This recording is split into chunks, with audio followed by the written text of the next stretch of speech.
A bookish moment will be starting shortly.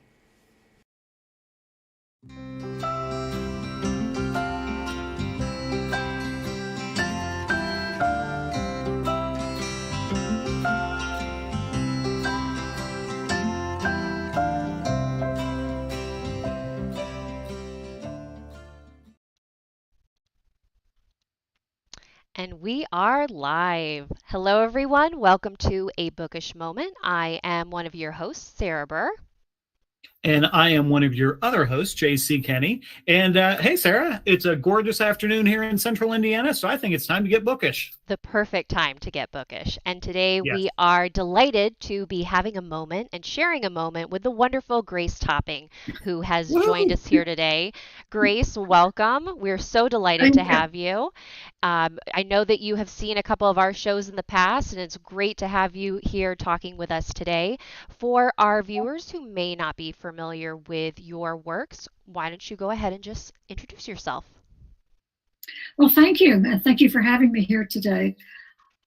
I am the author of the Laura Bishop Mystery Series. And if you're not familiar with it, if you like decorating, HGTV, and mysteries with a dash of humor, this might be a series you would enjoy. It's a cozy mystery. And of course, it stars Laura Bishop, who is changing careers and is now starting her own business as a professional home stager. And if you're not familiar with that concept, a home stager is one who's going to come in and help you make your house look as terrific as it can to earn you millions on your home. Anyway, that's Laura. I love the idea of HGTV meets mystery. Like, that is Yeah. such a great hook. And I think that the world that Laura is a part of is really fun because she gets to kind of straddle this like high-end extravagant luxury life of all of this beautiful furniture that she's around, but she lives in, a small community and has that cozy vibe to it that, we all know and love. So I'm wondering, Grace, how did you first come up? How did Laura introduce herself to you? Well, when you write a mystery, especially a cozy one, the main character usually has a business or interest that is a vital part of the story. For one thing, it gives the amateur sleuth the opportunity to get out and, do some investigating. If you have a full-time job, you don't say, your supervisor, well, I have to go out because I have to interview this character. Wouldn't go down very well. So you have to find something that the person could do that, gives them a little bit of freedom. So they told me I needed this hook, meaning, the business or interest. And I thought, oh, gee, I'm not a baker. I'm not a dog walker. I don't know anything about those. I could do research, but it wouldn't sound very authentic. But what I did do was watch a lot of HGTV. And I became, kind of good at it. I was helping friends, rearrange their houses, to make them a little bit more attractive. You can always benefit from another set of eyes when you are decorating your own house. So I thought, well, I haven't seen this done a lot. In fact, when I first started years ago with this, I hadn't seen a mystery series at all that featured a home stager. Subsequent to my writing this, someone did come out with one, but I never read any of them. I didn't want to be influenced by someone else's book. But what I found is, I enjoyed it, and it came naturally to me. I was able to give hints in the actual book, and also at the beginning of each chapter, I would have hints about home staging and some home decorating and some real estate advice that I had done research on and felt comfortable including in my book. So, that's how Laura came about. Just something I was told that if you're going to spend years and years and years working on, a series, pick a business or interest that you enjoy because you're going to spend a lot of time with it. So for those out there who are thinking about writing a cozy mystery, pick something that you feel comfortable with and you enjoy. Well, along that line, yeah, I think what Laura does is really, really, really cool. And just real quick, tell us how many books there are in the series and kind of, you've showed us one, but, we're here to talk about the series. So tell us about the whole thing. Staging and Murder starts with her staging the home of a woman who's not real liked in the community, and it's an old mansion. She's not easy to work with. And suddenly, when a body comes flying out of a laundry chute and lands at her feet, she's dropped into a murder mystery. That's an entrance. The second one, you can't have your murders all taking place in the homes that she stages. I mean, you're going to be out of business pretty fast if every time she stages a home, the homeowner is murdered. So this one's kind of centers around the local arts group. And, murder occurs there. And, you have to link them together, but it's still good to bring in a little bit of, some of the intrigue. My sister is the head of an arts group in a town in Pennsylvania. And I'd heard so much about, the woes sometimes of these. I thought, oh, good, this is good fodder for murder. My third one, Upstaged by Murder. This was such a fun book to write. In it, her close friend, Nita Martino, who was the member of a very large Italian-American family, she urges her to enter a competition to become the next home staging TV show. So she enters this competition. She doesn't really want to because she has her business. She knows this is going to turn her life upside down. But she figures, I'm new in this. I'm probably not going to win anyway. But it'll be good publicity for my business and gives some credentials to her young assistant.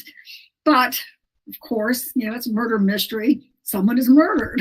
So those are the three books, and I think they're fun. I just listened to them recently in audio, and that was a real treat to hear your written words read or performed by someone. And I thought, yeah, they're not too bad. I love the idea of the reality TV show because, and I've said this many times before, but like anything celebrity driven, I'm like, oh, I'm there for it. So I love having that in a cozy mystery because you don't normally think of like the celebrity reality world as being something cute and cozy that, you could really like get those warm fuzzy vibes from. But I think you do a fabulous job doing that. Oh, thank you. And I think Laura discovered that, show business can be pretty cutthroat and downright murderous. So. Now, Laura has a pretty, sorry, Jem. I was just going to ask about Laura, the team that's around Laura, because you've mentioned her assistant and you've mentioned her friend. I'm wondering if you could just tease a little bit with our viewers who have joined us here. And I want to say hello to Rose, Lita, and Chelsea. Thank you guys so much for chatting in and joining us. If you have any questions for Grace while we were going through our episode, please feel free to pop them in the chat. But Grace, if you could just tell us a little bit about the people that are around that support Laura on both her home staging career, but as well as her sleuthing. Well, the thing that really was surprising to me as a new author when I wrote the first book was these characters just came to me fully formed. It wasn't like I had to sit there and think, well, now what kind of character can I, create, and can I create a character? They just showed up. One of them was, of course, her young assistant is a college student. She's in a college town. Tyrone is a college student, African-American young man who is just driven and is just really a good character. But he's, of course, accused of the murder in the first one. And his grandmother shows up at Laura's house to say, please, you got to help. You got to help find out who really did this because the police believe that he did it. So I used her as a character to pull Laura, give her a good reason that she's involved in this. That's all. It was just going to be a walk on. Well, Mrs. Webster wasn't walking off stage. I mean, she just kept showing up in chapters, and she's become one of people's favorite characters from my book. This little tiny African-American woman who always wears a hat. She's a delight. Where she came from, I have no idea. And of course, Nita, who's a member of a very large Italian-American family, is so well connected. Cousins on the police force, cousins who are attorneys, cousins who are just kind of walking through and provide information. And the other thing that was key was how do I keep these people together so they're always running into each other? So I have them always at a coffee shop, because you need a method to have her run into people that she wouldn't ordinarily run into. Mm-hmm. Tyrone works in the coffee shop. He hears everything that's going on in town. So it was a great method for drawing people together, having people walk through. You go, oh, by the way,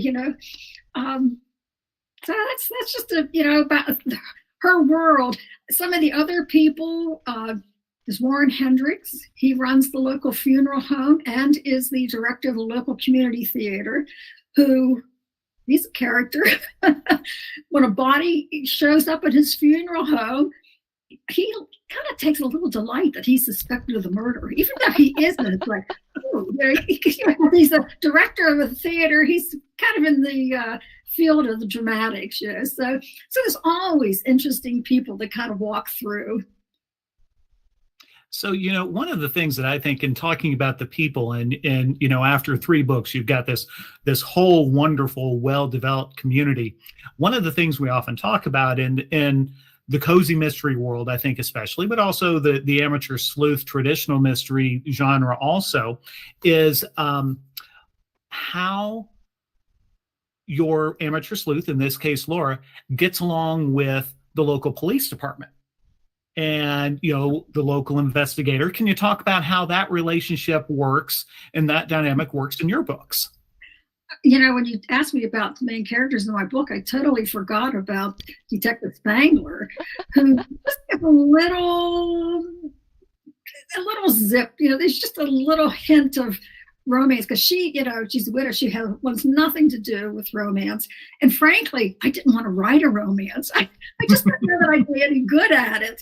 And people kept saying, well, where's the sex? I said, no. One, not in a cozy, and not me writing it, But, I found that, she was fighting this, but gosh, Detective Spangler, even though he's not pursuing her, you just feel the little electricity between them, and I keep putting it down and it keeps popping up. So it's developing, but very slowly. Okay. They have good chemistry. Yeah. Well, along that line, we have some questions for you from the audience. Oh, okay. So thanks for participating, folks. So first off, Rose asked, she said, Grace, your characters are well developed. Are any of them based on people you know? No, not really, which surprised me. Like I said, they just, you're writing along and you have a scene where you need something and suddenly this person shows up. It's like, where in the heck did this person come from? I never thought that I was that imaginative. But no, nobody, no, I take that back. It's not a character so much, but a situation. Like I said, my second book involves local artists and a local artist group, and a murder in that. And that's really kind of my knowledge of my sister's experiences. So you get a lot of ideas of how these organizations work and how you could be driven to kill somebody based on how you're dealing with these people in the group. That's great. Well, that's fabulous. That's a lot of fun. So, and then Lita's question is kind of along that line, a little bit different though. She's interested to know, since again your characters are so real to her, also. So, I mean, you got folks, this is just a sign that you're just such a wonderful author. Yeah. These folks really make a connection with your characters. Are any of them based on any real life friendships or relationships, even if it's not a specific person? Are any of these relationships on the page kind of based on anything in real life?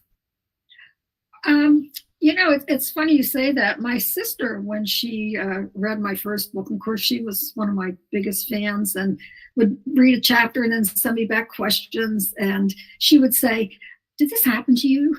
And I said, yeah, it did. So when you say that about, was it based on anybody I know, kind of situations, one of the ways that you can exorcise things that have happened to you is just throw them in a book and make the people look ridiculous. It's really cathartic. That is that's the advice that I needed to hear this week, Grace, Yes. because I think that that's such a great way, especially as writers, we have to be very careful, I guess, about how much of our real life we put into a book, because then, you know, you get questions. But I really like that particular writing method. And you've talked a lot about being supportive of other authors and helping them with their writing careers. And I want to talk a little bit more about that. But first, we have a lovely giveaway opportunity that I want to inform our viewers of. Grace has generously offered one of her books in the Laura Bishop Mysteries to be raffled off today through our giveaway process. And Grace has even stipulated, if you have read one of her books, but you haven't read one of the others, that she would happily send you whichever book you would like to read.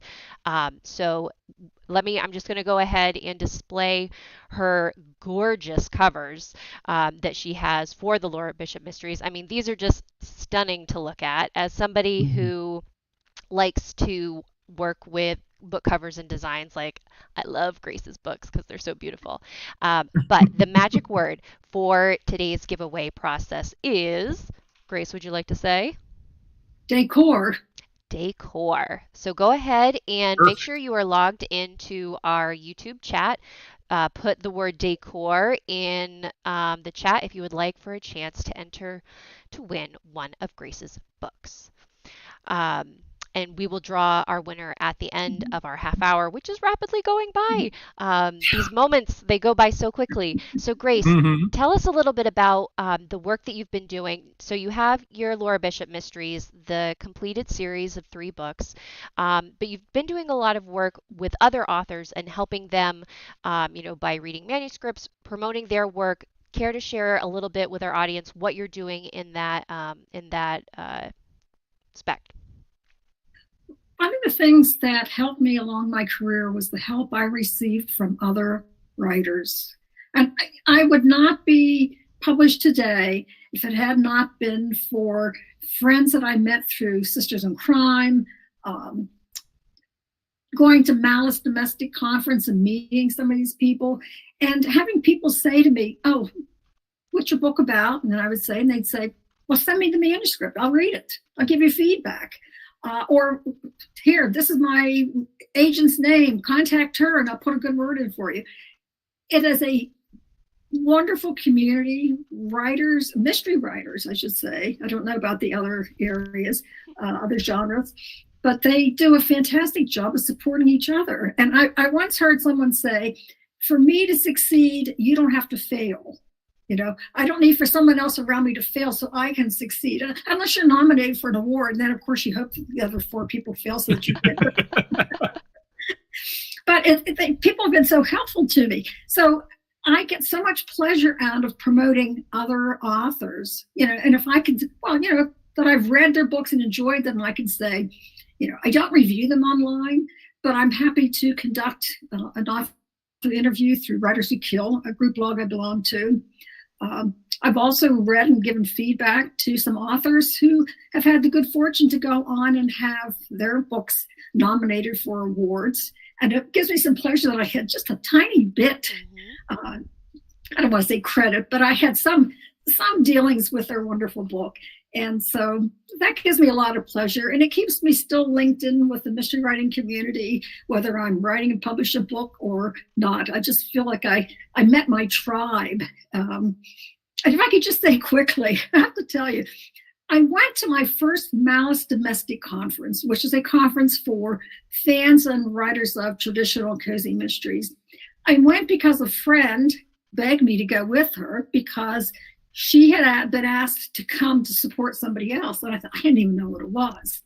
So I go to this and I'm listening to these people who, they seem like people I would work with or have neighbors or go to church with or whatever.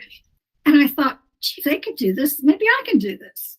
So I came away and put that thought away. And then finally, when I retired, people said, "Well, what are you going to do in retirement?" And I said, "I'm going to write murder mysteries." And they all gave me that. Oh. So Malice had a hand in, so you had gone as like a reader at that point. Yes. Well, I was a mystery reader and I enjoyed it immensely, but I never thought that I would be, leave. But I left there as a wannabe. I want to be a mystery writer. That is cool. Well, and not to sell yourself short, but speaking of Malice Domestic, one of your books has been nominated for one of the Agatha Awards from Malice Domestic. You want to tell us just a little bit about that? It was the first one. Mm-hmm. Is Murder, and I was, of course, one of 5. And sadly, I did not win. But hey, it's all in being nominated.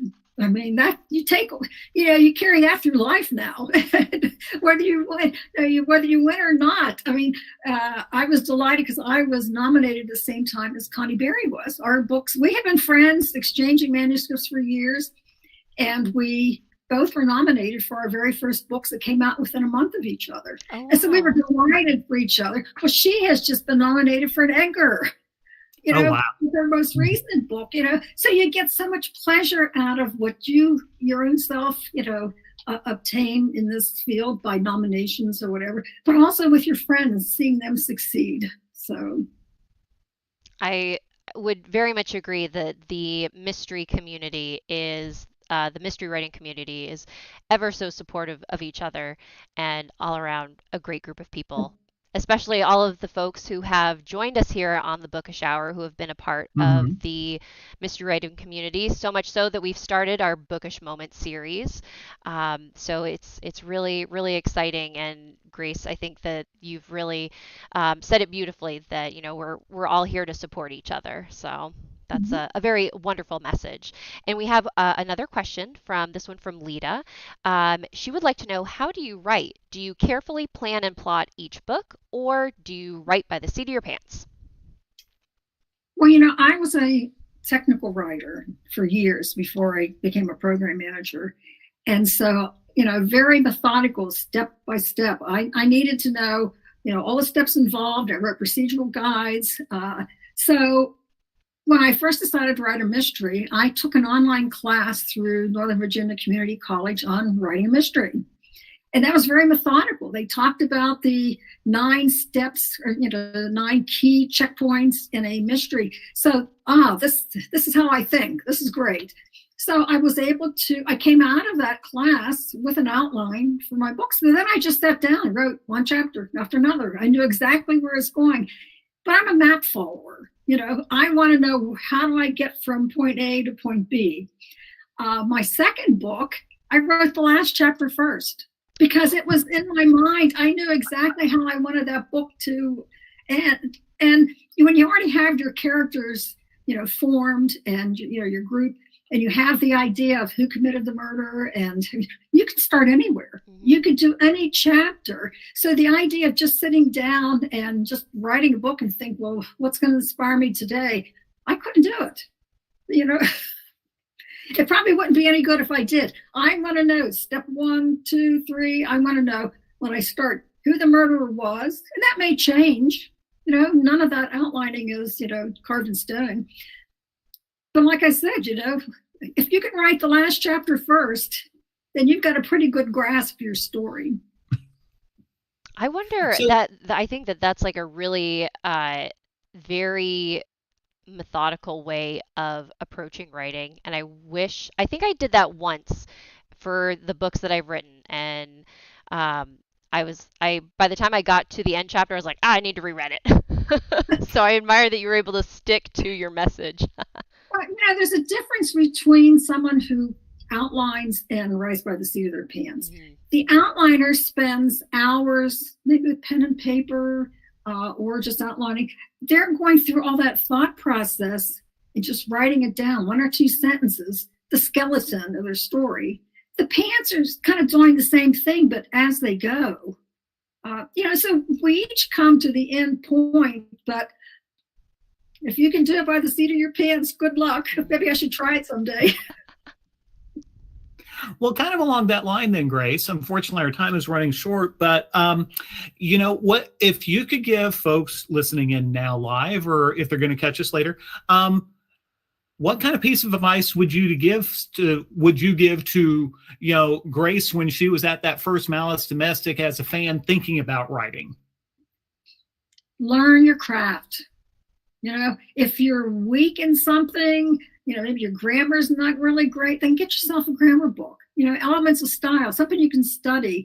When I got the idea I was going to write, I think I read every single book in the Fairfax County Public Library on writing, publishing, self-publishing, anything that was related to it. Learn by reading other books. I think one of the best methods that you could do is take a book that you really enjoy, look at it. How is it structured? Just this followed this, followed this, followed this. You go, oh, yeah. Just, really learn your craft and don't give up. It took me 10 years to get my first book out. One, I wasn't driven enough to work on it all the time, over a period of 10 years. But that's not unusual. I can't tell you the number of times I've sat and listened to panelists at conferences say, yeah, it took me about 10 years because I had a lot to learn. But you don't give up. I was too stubborn to quit after I spent that much time working on it. I said, I'm not just going to put this in a drawer or a computer file and forget about it. Nope. I'll keep going until that darn thing's out there, whether anybody buys a copy of it or not. Well, I'm very glad that you didn't give up, Grace, because Laura's a delightful character, and I can't wait for one of our viewers who is here with us live to win a copy so they get to experience Laura in all of her glory. Just a quick reminder for those of you tuning in, make sure our magic word is decor. If you could put that into the YouTube chat, I'm going to be pulling our winner's name very shortly. And because we are almost at the end of our Bookish Moment, Grace, how can our viewers stay connected with you? Where can they find you? You mentioned Writers Who Kill. Where do they go to find all of this information about the work that you're doing? Well, I'm on Facebook. I have an Instagram account, but it's kind of lingering there. But I think most of the people who read mysteries, cozy mysteries, are on Facebook. I have a web page, gracetopping.com, which probably needs to be updated. And Writers Who Kill at .blogspot.com. And you can find us also on, it's a group blog, so there's about 16 of us. And so you get a good variety of writers and styles and genres. So check us out. Perfect. All right. So our winner for today's giveaway, and again, Grace is so generous in the fact that she will be giving away one of her 3 books, whichever one you haven't read. And our winner for today is the username Farmhouse Reader. Congratulations. Woo-hoo! And I should also mention either paper or digital. Paper or digital. Perfect. Yeah, so nice. Farmhouse Reader, I'm going to go ahead and put our information into the chat. Go ahead and if you could just send me a note with your preference, and I will forward that on to Grace. Thank you, everyone who was able to join us live for our moment with Grace Topping. Grace, thank you so much for being here with us this afternoon as we talk about your love of writing, mysteries, and your Laura Bishop series. For those of you who are interested in connecting with Grace, again, she said gracetopping.com, and you can also find her on Facebook. And with that, our moment has come to an end. But thank you, everyone, so much for joining us, and we will see you the next time on either the Bookish Hour or a Bookish Moment. Grace, thanks so much for being here. Thank you, everyone. Thanks, everybody, Thanks, for joining. Grace. Bye-bye. Bye. We'll see y'all.